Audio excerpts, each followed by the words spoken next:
Technology hits new heights this week in RPM.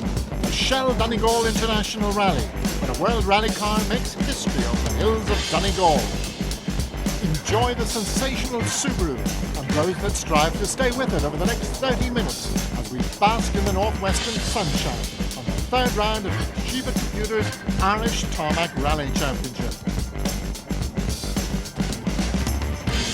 Following the Killarney and Summit events, the Tarmac Trail heads to the hills for the longest round in the series, with the nice newcomer Hugh Dunn finding himself in a surprising 5th place in the series. The 1999 champion Ian Greer is 4th after the first 2 rounds. But Mark Fisher, who lies in 3rd position, is a non-starter in Donegal. And the man in 2nd place is the undoubted favourite. Andrew Nesbitt lost a win in Killarney, inherited one in Fermanagh, and is determined to annihilate the opposition here. Stephen Finlay has won in his only appearance in the championship, but he's another non-starter here. 2 consistent runs have brought the Carlow driver Stephen Murphy to the top of the table, and to Donegal, where he's a novice to these tricky tests. It's nice to be leading the Tarmac Championship for once in my life. Just by a narrow margin, but sure, I suppose by any margin is a good thing, you know. The Shell Donegal International Rally brings the nation to the northwest, and they are welcomed with open arms by this rally-mad county. The 25 stages to be contested over the next 3 days are equalled only to the Rally of the Lakes, and the quality of the entry reflects the enormity of the challenge. Sunshine and supercars are a recipe for success, and the multitudes have migrated to this holiday haven to enjoy the skills of the Tarmac Titans. The Friday fun is south of Letterkenny, and what better place to start than the famous leap at Leighlin Bridge.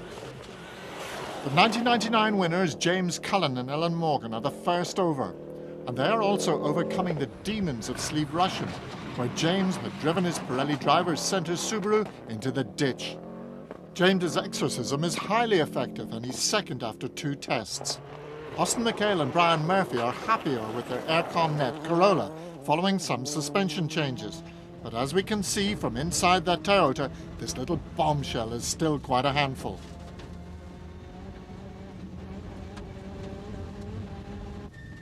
He will soften the suspension after service.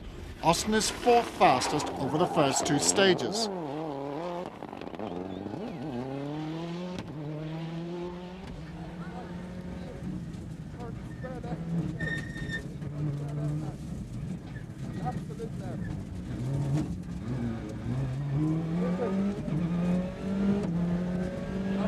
They're all somewhat shocked, however, when they see Andrew Nesbitt and James O'Brien's entry into the timesheets.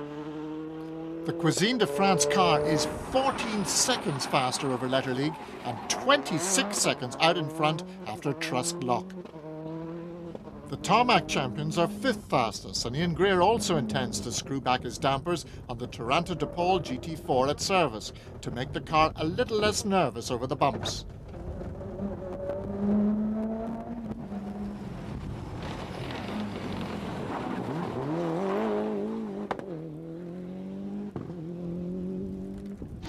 Maximum weight 2 tons, Derek McGarrity knows all about weight problems following his Summit exclusion, which he is appealing. He is showing that his pace on that event was no fluke. After 2 stages, the Car Extreme Impreza WRC is in 3rd position and closing on Cullen. Stephen Murphy's lack of Donegal knowledge is a big disadvantage. And as Stephen learns the terrain, Eamon Boland is learning about his new WRC Impreza. Frank Maher is high at Leighlin, not good when you're complaining of a bad back. And Paul Harris has an unusual mount in his home event this time, the Bobby King 4-wheel drive 911. And here come 2 men on a mission.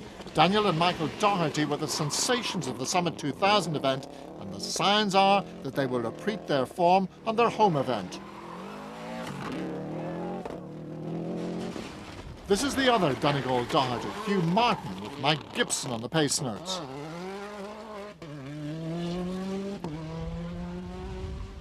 Frank O'Mahony has come a long way for a spin in the Dennis and Mary Ryan Impreza. And he needs to get out of there as Hugh Dunn arrives at max speed. Donny O'Sullivan has made the long trip from Killarney in the hope of repeating his form on the tarmac opener.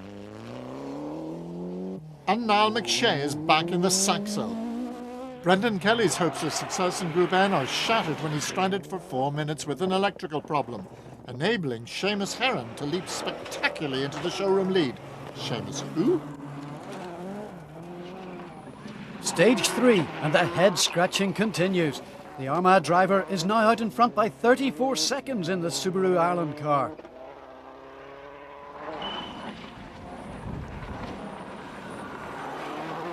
Car's going well, the conditions are good, and so far we're very pleased. You're setting a heck of a pace.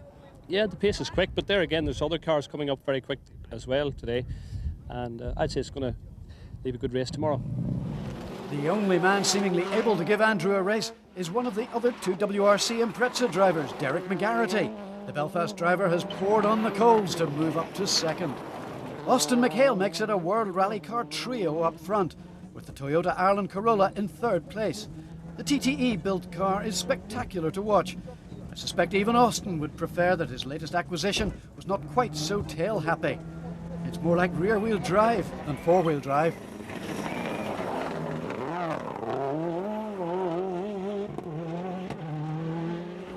Ian Greer is just 5 seconds back on the new generation Toyota, and the Hillsborough man is showing a lot of his championship form this weekend, setting second fastest time on the Clough and Lodge stage. Straight right, 60k left. Stage 5, and Cullen is really having to fight with the Tony Kelly car's Impreza to keep it on the road. The Donegal ace has slipped to 5th. Frank Marr is half a minute behind him, but much happier now with his WRC Escort. The Doherty brothers are about to drop a place. Did you hear the tyre go on that landing? Further down the stage, we see the consequences. It drops the Cardona pair to 7th. There's also evidence of a puncture on Boland's car. He's lying in 8th spot. Stephen Murphy is gathering valuable Toshiba points in 9th. But Paul Harris is about to gather more than the points, as Peter Hegarty's pictures show. Conor O'Neill gets it from another angle. As we see from Owen McGonigal's camera, the Porsche is well and truly stuck. Paul and Eugene O'Donnell eventually do limp off the Letter League stage, but into retirement.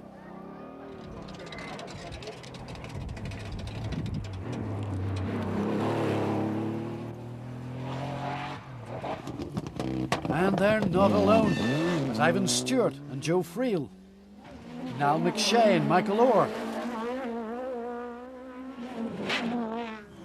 Hugh Dunn and Greg Shinners, we're having another maximum entertainment here, will all be in the Dead Car Park by the end of the Friday stages.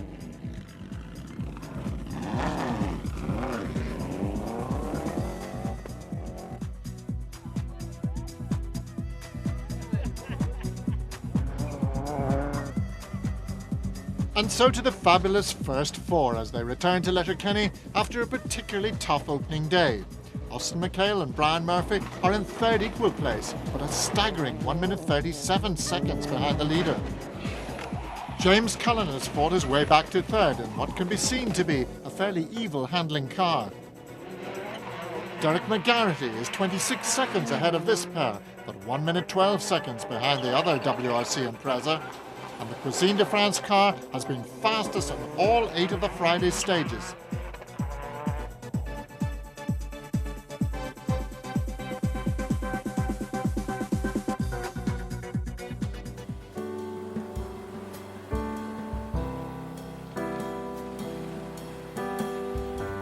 Glen, Atlantic Drive, Pindrum, Fannet and Knockalla.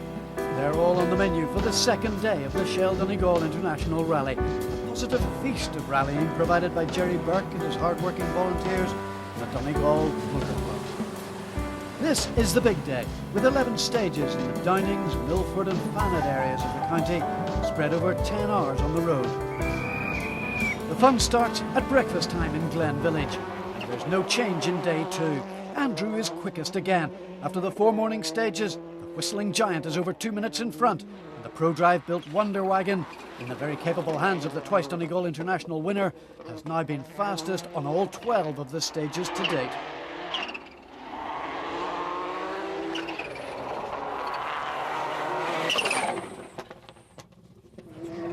What's more, his Subaru rival is about to depart the battle. The Car Extreme machine completes the first morning stage in second place, but on the first run through Atlantic Drive, the wheel nuts on the front left shear, leaving the Belfast pair stranded on the stage.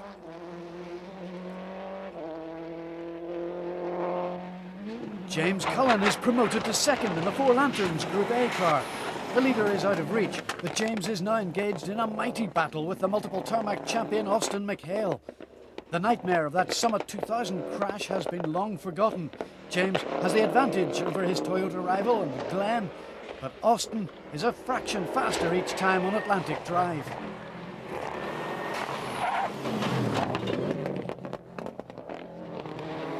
The fans have been thrilled with this battle between two of the great talents of Irish tarmac, and by lunchtime there's just 17 seconds between the two double Shell Donegal International winners. But that's far from the whole story, as this is a 5-way fight for second place. And Austin is having a mighty struggle to control his wayward handling Corolla.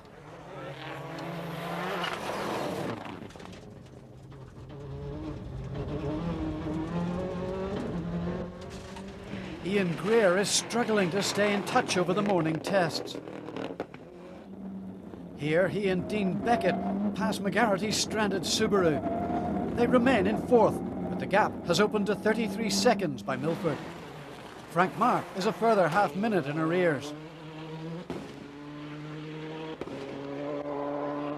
And the Dohertys, 10 seconds behind that again. They might have been ahead, but the Keystone Lintels car clipped a rock at the end of Atlantic Drive. Eamon Boland is over 30 seconds behind that again. And now we know why.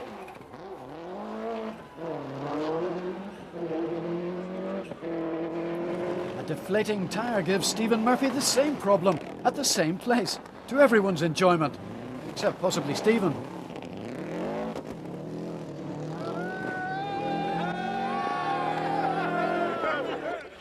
Hugh Martin Doherty is pressing on in fine style on the ex-Boland WRC Escort in 8th place. But Pater Herson, making a return to international rallying, seen overtaking the modified category leader Eugene Donnelly here in Glen, will retire on Atlantic Drive.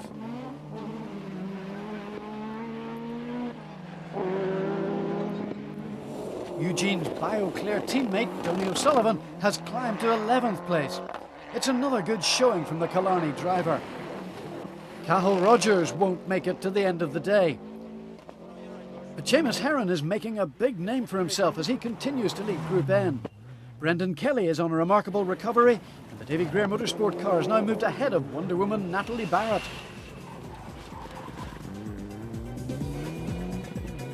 Milford serve us after 12 stages, and we're only just reaching the halfway stage in the rally. Amongst the mechanical mayhem, we find a distinguished international visitor. Toshi, last weekend, 4th in the Acropolis. This weekend, spectating in Donegal. Welcome back to Ireland. Thank you very much. Yeah. That was a tremendous result. Ah, yes. Thank you. You're very happy with it. Yes. Very. And of course, this is the ProDrive All-Stars team. Yeah. How about seeing you back on the tarmac stages in Ireland? Tarmac. I like tarmac, but tarmac don't like me. Very difficult tarmac. An all-star from Japan who is making it big on the world stage. The all-star on the Irish stages is undoubtedly Andrew Nesbitt, and without this level of equipment, there does not seem to be much that the others can do about it. How does another ProDrive all-star rate his and his rivals' chances? I don't think there's an awful lot Austin can do, or James for that part either. I think, I've been out watching stages yesterday and again this morning, and Andrew has got the very best technology, there's no doubt about that. Fair play to the guy, he's also making the very best use of it. He's driving the car in the middle of the road, and there's just no way these guys are going to stay in touch with him.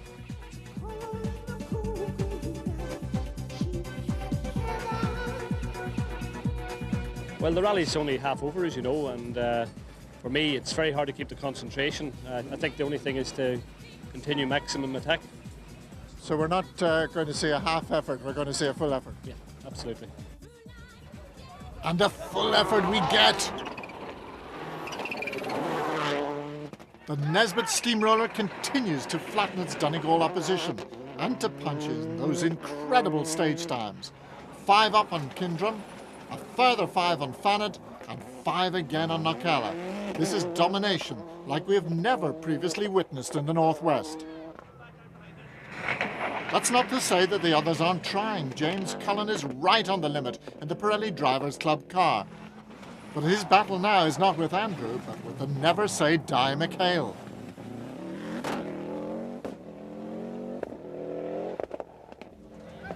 The Corolla is fast, but as we've seen, a hell of a handful. Once again, the engineering requirement for rallying in Ireland are proving to be quite unique. And this little World Rally car is far from sorted.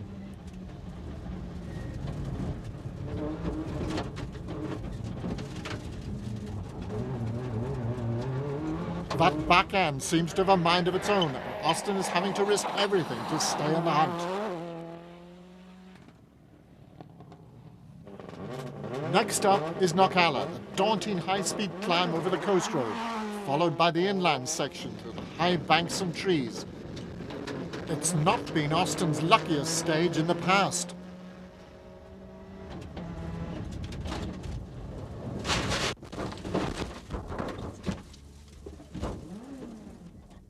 The Corolla has got sideways once too often, and our 360 degrees turtle through the air puts the Dubliner out of the event. Derek O'Neill is on hand to record the end of a heroic drive. Ian Greer is flagged down as he approaches the scene. The Corolla is back on its wheels, but they're pointing in the wrong direction. And as one Toyota goes out, another moves up.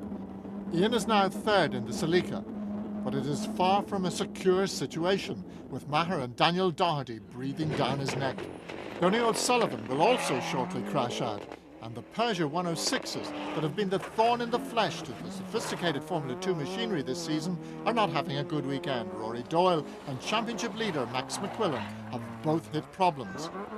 Max lives on the edge, and he will go over it in Glen and bend the rear suspension. Barry Coleman's second place in Donegal in the Escort Maxi moves them into second place in the series, but the Formula 2 honours in Donegal go to Scotland's Guy Callum. Heron continues to impress in Group N. I've been doing it for about 14 years on and off. When I had time, I had no money. When I had money, I had no time. So it's just for the fun. Brendan Kelly has been closing the gap all weekend, and when Seamus clips a rock and Fanet, he moves ahead. Natalie Barrett is still an impressive third. And next up is a famous Donegal rally name, McDade, Pat, the son of James McDade. Eamon Harvey is taking part in his 21st Donegal International, and he's in 4th in Group N. And here's another Donegal Group N flyer, Andrew Stewart from Kerrykiel. But the Toshiba Tarmac Championship leader is in trouble. The clutch on the Profast Subaru is failing, and Stephen Murphy will retire before the end of the day.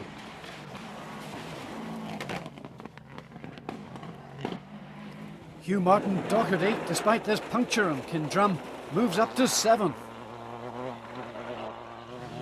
Eamon Boland is flying now. He's up to 6th. And Daniel understandably gets a reaction for his drive up to 5th. There are now 4 Donegal drivers in the top 10.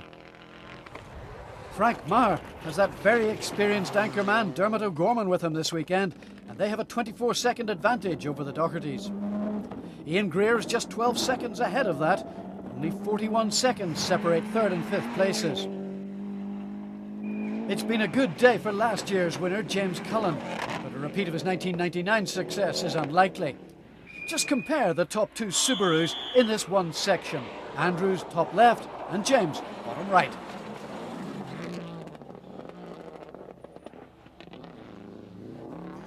The timesheets make almost monotonous reading now, as car number 3 has been at the top for all of the 18 stages.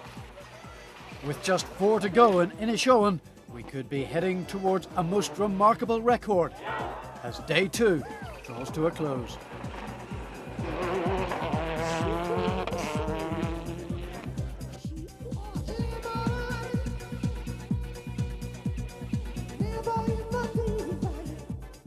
Day 3 and 21 stages completed, and the record is unbroken.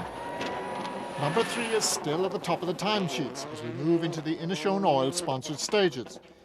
And Andrew is now over 3 minutes ahead of Cullen.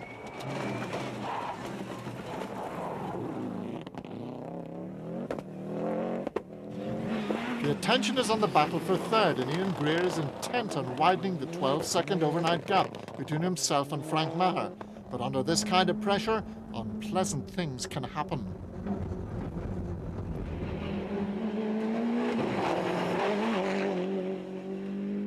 We came down into a downhill section. There was a K left, suddenly medium right, and just come into too deep and braked, and car locked up, and sort of slid down into a bank on the right hand side and then bounced back up onto the top half of the road again. So it was unfortunate because we got stuck. We had to run back to the last junction and get spectators down to give us a push out, but otherwise everything's okay, really. Maher moves up to third, and it will be a shootout between him and the Doherty brothers to the finish. The Condona duo are in home territory and really on the pipe. 26-year-old Daniel, a nominee for the Billy Coleman Scholarship, is one of the outstanding young talents in the country, and they're trading time with the former champion. Sean McCardle is heading towards 13th, a lucky finish. And Maurice Gass made a last-minute switch to Subaru, and he will finish in 12th place. Seamus Heron is the find of the rally and runner-up in Group N. And the recovery of the weekend goes to Brendan Kelly, the Group N winner. Eugene Donnelly, he's an amazing 8th. And Hugh Martin Doherty and Mike Gibson finish in a fabulous 7th place. Ian Greer and Dean Beckett are eventually 6th. And Eamon Boland and Damien Morrissey were recording second fastest times in the final day. Watch this space. Daniel and Michael Doherty give Donegal 2 drivers in the top 4, and incidentally 4 in the top 10. Frank Maher and Dermot O'Gorman are well pleased with their 3rd. James Cullen and Ellen Morgan did all that could be expected of them in their Group A Impreza. And yes, Andrew and James did win every single stage. That's a fantastic feeling to come back to Donegal and win the event again. We weren't going out at the start to plan to take all the fastest stage times, but the car was working well. The team, James, and the notes, everything was working so well, but we went for it. So Andrew Nesbitt wins his 3rd Donegal International Rally. James Cullen is 2nd, last year's winner, and the Dohertys didn't quite make it to 3rd. In the Toshiba Computers Irish Tarmac Championship, Andrew Nesbitt has 30 points, James Cullen is still in the picture with 24, and Ian Greer, last year's champion, has 20.